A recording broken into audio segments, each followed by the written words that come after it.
সম্প্রতি দেশের পূর্বাঞ্চলে বন্যা কবলিত হয়েছিল বেশ কয়েকটি জেলা। এ নিয়ে করা সিপিডির গবেষণায় দেখা যায় ক্ষয়ক্ষতির পরিমাণ 14,421 কোটি টাকা, ডলারে যা 1.20 বিলিয়ন, অর্থাৎ চলতি বছরের জিডিপির প্রায় 0.29%। জলবায়ুর পরিবর্তন, নদী দখল, নদীর নাব্যতা কমে যাওয়া, উজানের ঢল ইত্যাদি কারণে এ ধরনের প্রাকৃতিক দুর্যোগ ও ক্ষয়ক্ষতির পরিমাণ ক্রমশ বাড়বে বলে আশঙ্কা করছেন বিশেষজ্ঞরা। বলছেন বাড়াতে হবে প্রস্তুতি, বাঁধের উচ্চতা বাড়ানো, সরকারের সাথে এনজিওর সমন্বয় বাড়ানো এবং একই সাথে সচেতনতা বৃদ্ধি সহ যোগাযোগ ব্যবস্থা বাড়ানোর পরামর্শ দিল সিপিডি। কারণ আমাদের এই ধরনের যে বন্যা বা সাইক্লোন, এই ধরনের দুর্যোগের যেই প্রবণতা সেটা সামনের দিনে আরো বাড়বে বলেই এই ধরনের বিভিন্ন ধরনের বিশেষজ্ঞ মহল থেকে অভিমত এসেছে। আমাদের কৃষি এবং বনায়ন যে খাত, তার ভিতরেই ক্ষতিটা সবচেয়ে বেশি হয়েছে, 5,169 কোটি টাকার মতন, যেটা সর্বমোট যেই ক্ষয়ক্ষতি হয়েছে তার মোটামুটি 35%-এর বেশি, প্রায় 36%। সেই সঙ্গে সবচেয়ে বেশি ক্ষতিগ্রস্ত হয়েছে কৃষি এবং বনায়ন খাত। এসব খাতে পুনর্বাসনের জন্য সরকারকে নতুনভাবে ভাবার পরামর্শ তাদের। আমাদের বাঁধ সংক্রান্ত যে তথ্যগুলো, উদ্যোগগুলো নেওয়ার প্রয়োজন, সেটা আমাদের দেশের অনেক জায়গাতেই দেখা যায় যে আমাদের যেই বাঁধগুলো সেগুলো হয়তো মাটির তৈরি।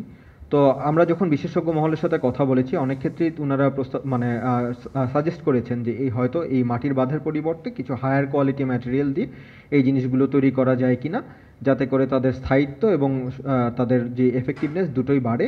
এবং এর পাশাপাশি আমাদের কোস্টাল বেল্টে যেই ধরনের বাঁধগুলো থাকে সেগুলো সাধারণত 15 ফিট উচ্চতার হয়ে থাকে, তো সেগুলোকে হয়তো বাড়িয়ে 21 ফিট উচ্চতা করারও প্রয়োজন হতে পারে বলে বিশেষজ্ঞ মহল থেকে অভিমত এসেছে। সো এই সংক্রান্ত আসলে যেই বাজেটারি বরাদ্দগুলোর প্রয়োজন, সেই জিনিসগুলো যাতে এনশিওর করা হয়, সেটার একটা প্রয়োজনীয়তা আমরা দেখছি। এদিকে অবকাঠামো খাতে রাস্তা এবং সেতুর ব্যাপারে দীর্ঘমেয়াদী পরিকল্পনা নেয়ার আহ্বান জানায় সিপিডি।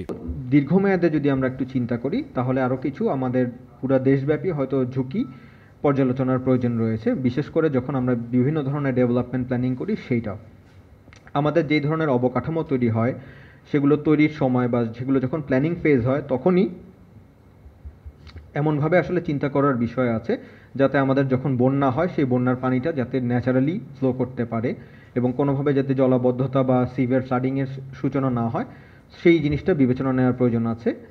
আমাদের একটা কম্প্রিহেন্সিভ ল্যান্ড ইউজ প্ল্যান, অর্থাৎ ভূমি ব্যবস্থাপনার প্ল্যান তৈরি করারও প্রয়োজন আছে, যেখান থেকে হয়তো কোন জায়গাতে আমরা আরবান ডেভেলপমেন্ট অর্থাৎ শহরায়ন বা নগরায়ন করব, কোন জায়গা কৃষির জন্য থাকবে এবং কোন জায়গা হয়তো আমরা এই ধরনের বন্যার ঝুঁকি ব্যবস্থাপনার জন্য রাখবো, সেই জিনিসগুলোর একটা সুনির্দিষ্ট পরিকল্পনা থাকবে।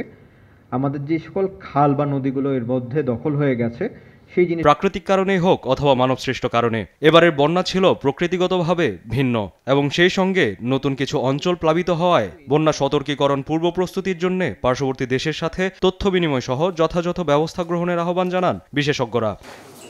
কায়েস রাহাত, দেশ টিভি, ঢাকা।